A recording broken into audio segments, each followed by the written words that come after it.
नमस्कार, daily line के news file bulletin में आपका स्वागत है। मेरा नाम प्रशांत है। इस बुलेटिन में हम आपको बताएंगे राज्यसभा चुनाव के बाद हिमाचल प्रदेश की सरकार पर क्यों छाए हैं संकट के बादल, और बताएंगे प्रियंका गांधी ने बीजेपी पर क्या निशाना साधा। इसके साथ ही जानेंगे सीबीआई ने अखिलेश यादव को किस मामले में समन जारी किया है, क्यों पूछताछ के लिए बुलाया है, ये भी जानेंगे।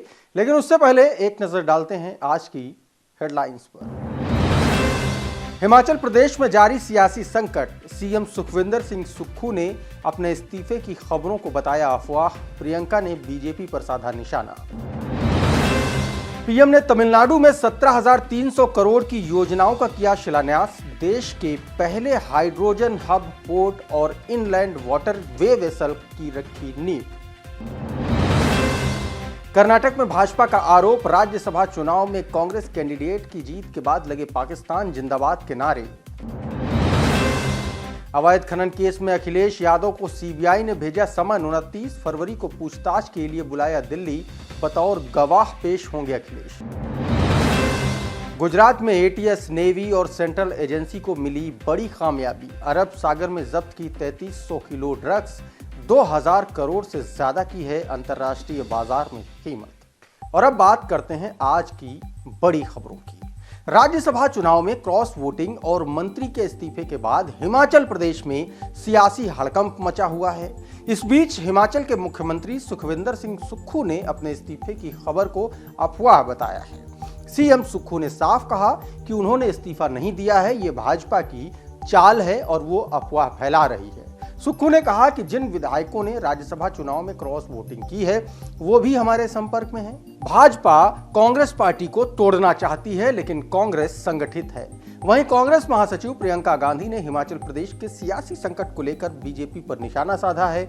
उन्होंने दावा किया कि हिमाचल प्रदेश में 25 विधायकों वाली भाजपा 43 विधायकों के बहुमत वाली कांग्रेस को चुनौती दे रही है, तो साफ है कि वो प्रतिनिधियों की खरीद फरोख्त पर निर्भर है।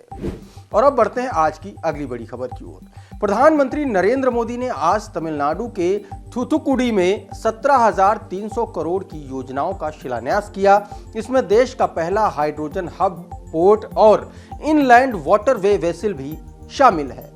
इस वेसल को हरित नौका इनिशिएटिव के तहत बनाया गया है। इसके साथ ही पीएम ने वीओ चिदंबरनार बंदरगाह पर आउटर हार्बर कंटेनर टर्मिनल की आधारशिला भी रखी। पीएम ने 10 राज्यों और केंद्र शासित प्रदेशों में 75 लाइट हाउसेस में पर्यटक सुविधाएं भी राष्ट्र को समर्पित की। इसके अलावा 1477 करोड़ की लागत से कन्याकुमारी, नागरकोइल और तिरुनेलवेली में चेन्नई के रेल प्रोजेक्ट्स और 4,586 करोड़ की 4 सड़क परियोजनाओं का भी लोकार्पण किया। इस मौके पर पीएम ने एक बार फिर कांग्रेस पर हमला बोला। उन्होंने कहा कि तमिलनाडु और देश की जनता को एक सत्य बताना जरूरी है।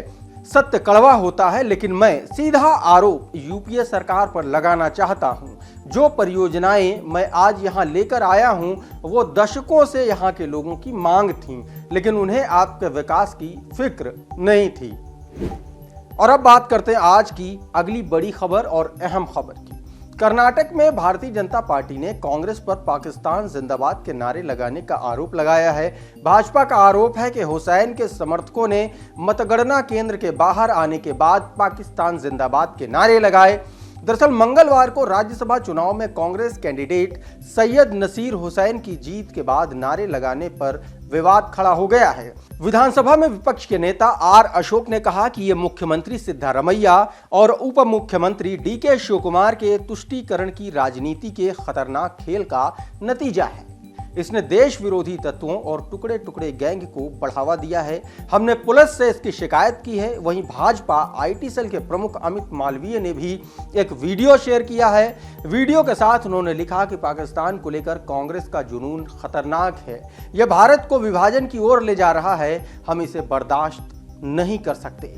और अब बढ़ते हैं आज की अगली बड़ी खबर की ओर। अवैध खनन मामले में सीबीआई ने समाजवादी पार्टी के कर्ता धर्ता अखिलेश यादव को सम्मन भेजा है। सीबीआई ने उन्हें 29 फरवरी यानी कि कल पूछताछ के लिए राजधानी दिल्ली बुलाया है। हमीरपुर में अवैध खनन का ये मामला 2012 से 2016 के बीच का है। अखिलेश इस मामले में बतौर गवाह पेश होंगे। सीबीआई ने अखिलेश यादव को 160 सीआरपीसी के तहत समन भेजा है। यह धारा सीबीआई को 18 साल से अधिक उम्र के किसी भी व्यक्ति को बतौर गवाह पूछताछ के लिए बुलाने की शक्ति देती है। जानकारी के मुताबिक जनवरी 2019 में सीबीआई ने इस केस में चर्चित आईएएस अफसर बी चंद्रकला समेत 11 लोगों के खिलाफ एफआईआर दर्ज की थी। और अब बात करते हैं आज की अगली बड़ी खबर की। गुजरात में एटीएस, नेवी और सेंट्रल एजेंसीज को ज्वाइंट ऑपरेशन के तहत एक बड़ी कामयाबी हाथ लगी है। संयुक्त टीम ने अरब सागर में 3300 किलो ड्रग्स जब्त की है। साथ ही 5 विदेशी पेडलर्स को भी गिरफ्तार किया गया है। जानकारी के मुताबिक जब्त की गई ड्रग्स की कीमत अंतर्राष्ट्रीय बाजार में 2000 करोड़ रुपयों से भी ज्यादा की है। यह अब तक की सबसे बड़ी जब्ती बताई जा रही है। बता दें कि कुछ दिन पहले ही गिर सोमनाथ पुलिस ने वेरावल शहर के घाट पर बहकर आई 350 करोड़ रुपए की नशीली दवाएं जब्त की थीं। उसके बाद से ही Delhi narcotics control bureau, Gujarat ATS और अन्य केंद्रीय एजेंसियां पेडलर्स को पकड़ने के लिए अभियान चला रही थीं। इस दौरान टीम ने अरब सागर में भारतीय सीमा के अंदर ड्रग्स की इतनी बड़ी खेप बरामद की है। आज के इवनिंग के न्यूज फाइल के बुलेटिन में फिलहाल इतना ही, लेकिन आप बने रहिए डेली लाइन के साथ।